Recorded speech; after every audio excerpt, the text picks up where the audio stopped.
بسم الله الرحمن الرحیم. یو محترم ورور پیغام راستولی دی او پوښتنه یې کړې ده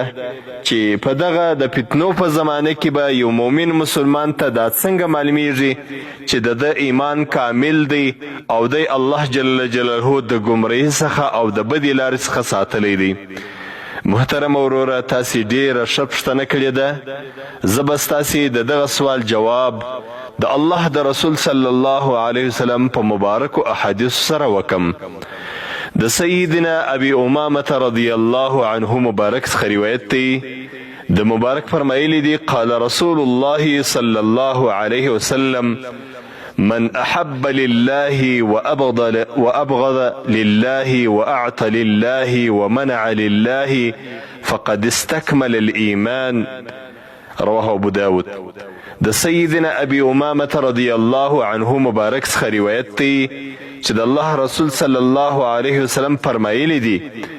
هغه سړی چې دی صرف د الله په خاطر باندې د یو چا سره محبت کوي، د الله د دین په خاطر باندې د یو چا سره محبت کوي، او دغه سړی د یو چا سره بغض کوي، دشمنی کوي صرف د الله په خاطر باندې، دغه رقم دغه سړی صرف د الله په خاطر باندې یو چا ته مال ورکوي، او دغه سړی د یو چا څخه مال راګرځي صرف د الله په خاطر باندې، نو دغه انسان خپل ایمان کامل کوي، د دغه انسان ایمان کامل دی. د حدیث شریف شرح به زه درته وکم. د الله رسول صلی الله علیه وسلم فرمایي چې یو سړی د یو چا سره محبت کوي، د یو چا سره ښه تعلق دی، د یو چا سره دوستی پالي، محبت ورسره کوي، شناخت ورسره کوي، نسته ولاړه ورسره کوي، خو د ده په دا ټولو کې مقصد صرف او صرف د الله رضا مقصد وي، الله یې مقصد وي، د الله په خاطر باندې ورسره کښیني، د الله په خاطر باندې محبت ورسره کوي، د الله په خاطر باندې ملګري ورسره کوي، د الله په خاطر باندې انډیوالي ورسره کوي، او دغه سړی بیا د بل چا سره دشمنی کوي، دغه سړی سره د دویم سړی سره چې بیا دشمنی کوي، دا دشمنی صرف او صرف د الله په خاطر باندې ورسره ساتي، د الله په خاطر باندې تعلق نه ورسره ساتي، د الله په خاطر باندې محبت نه ورسره کوي. دغه رقم دغه سړی بیا یو سړی ته مال ورکوي، او یو سړی باندې صدقه کوي، یو سړی ته خرڅ ورکوي، خو د ده مقصد صرف او صرف د الله رضا وي، او دغه سړی بیا د یو چا څخه مال راګرځي، مال نه ورکوي، خو صرف او صرف د الله په خاطر باندې خپل مال نه ورکوي، خرڅ نه ور باندې کوي، یو څه نه ورکوي، نو دا د دغه سړي د ایمان د کمال نښه ده او علامه یې ده چې دی محبت د یو چا سره کوي د الله دپاره، د بل سړي سره بیا بغض کوي، دشمني کوي د الله دپاره، د الله د دین په خاطر باندې. یو سړي ته مال ورکوي، پر یو سړي باندې خرڅ کوي، د یو سړي دپاره مصرف کوي، خو د الله رضا یې مقصد وي، د الله په خاطر باندې کوي، او د بل انسان ته بیا یې ورپلانه ورکوي، هیڅ خرڅ نه ور باندې کوي، مقصد یې د الله رضا وي، ځکه هغه د الله دشمن دی، دی د الله په خاطر باندې ده ته مال نه ورکوي، هغه د الله دشمن دی، دی د هغه سره دشمني کوي، او بل سړی بیا د الله دوست دی، دی د هغه سره محبت کوي، هغه د الله دوست دی، دی مال ورکوي. نو دغه د انسان د ایمان د کمال نښه ده،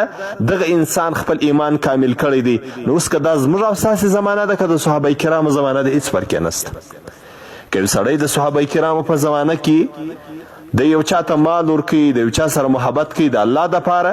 او د یو چا سره دشمني کوي، د یو چا ته مال نه ورکوي، لرې ځینې ګرځي د الله دپاره، دا د هغه انسان د ایمان د کمال نښه ده. او که دا زموږ او ستاسې دغه زمانه چې موږ او تاسې اوس ژوند کې کوو، او د فتنو دور دی، د مصیبتو دور دی، نو په دغه دور کې زموږ او ستاسې لپاره بس دغه لار ده، که د الله د رضا دپاره د یو چا سره ښه کول، محبت مو کوئ، مال مو ورکوئ، دا ستاسې د ایمان نښه ده، د ایمان د کمال. او که تاسې د یو چا سره د الله د رضا دپاره د یو چا سره مو بغض کول، دشمني مو سره کوله، او مال مو نه ورکوئ، نو دا ستاسې د ایمان نښه ده. یعنی د یو چا سره محبت به د قوم په خاطر باندې نه وي، د قوم پرستۍ په خاطر باندې، د الله په خاطر باندې به وي، او د یو چا سره به بیا دشمني هم د قوم په خاطر باندې نه وي، د الله په خاطر باندې، چې ته د الله دشمن یې، زه دې هم دشمن یم. نو دا د ایمان د کمال نښه ده. دغه رقم په بل حدیث کې راځي د ابو داود شریف د سیدنا ابي ذر رضی الله عنه مبارک څخه روایت دی وایي د الله رسول صلی الله علیه وسلم وفرمایل افضل الاعمال الحب في الله والبغض في الله. که سړی دا وایي چې زه ښه عمل کوم در ټولو ښه عمل کم یو دی. یا په بل حدیث کې راځي د الله رسول صلی الله علیه وسلم فرمایي ان احب الاعمال الى الله الحب في الله والبغض في الله. یو سړی دا پوښتنه وکړي چې زه در ټولو ښه عمل کوم هغه کوم عمل دی چې الله ته ډیر محبوب عمل وي، در ټولو افضل عمل کوم عمل دی چې زه وکم؟ نو هم جواب یې دا دی چې د الله په خاطر باندې د یو چا سره محبت کول دا در ټولو بهترین عمل دی، او الله جل جلاله ته محبوب عمل دا دی چې سړی د یو چا سره محبت صرف د خدای دپاره وکړي، او در ټولو محبوب عمل و خدای ته در ټولو بهترین عمل و خدای ته هغه دا دی چې یو سړی د یو چا سره دشمني وکړي د الله په خاطر باندې. یو سړی د الله دشمن دی، د الله د دین دشمن دی، د الله د قانون دشمن دی، د الله د قرآن دشمن دی، د نیکانو صالحینو خلکو دشمن دی، ته د هغه سره بغض کوه، دشمني کوه، دا در ټولو بهترین عمل دی. د حدیث روایت ابو داود کړی دی. نو محترم وروره ستاسو دپاره دغه دوه حدیث شریفونه چې ما ستاسو ودرانه حضور ته وړاندې کړل، یو د سیدنا ابي امامه او د بل روایت چې سیدنا ابي ذر رضی الله عنه کړی دی، دغه دوه حدیث ستاسو دپاره کافي دي. په نن زمانه کې زموږ او ستاسو دپاره معیار او ترازو د شو او بدو دغه دوه حدیث دي چې تا د چا سره محبت دی، چا ته مال ورکوې، د چا سره کښېنې، د چا سره د اخلاص دی، خپل ځان ته وګوره. په خپله به دا در معلوم سي چې ایمان می کامل دی او که می ایمان نه دی کامل. الله جل جلاله دې موږ او تاسو ټولو ته د ایمان کمال را نصیب کړي. والسلام علیکم ورحمة الله وبرکاته.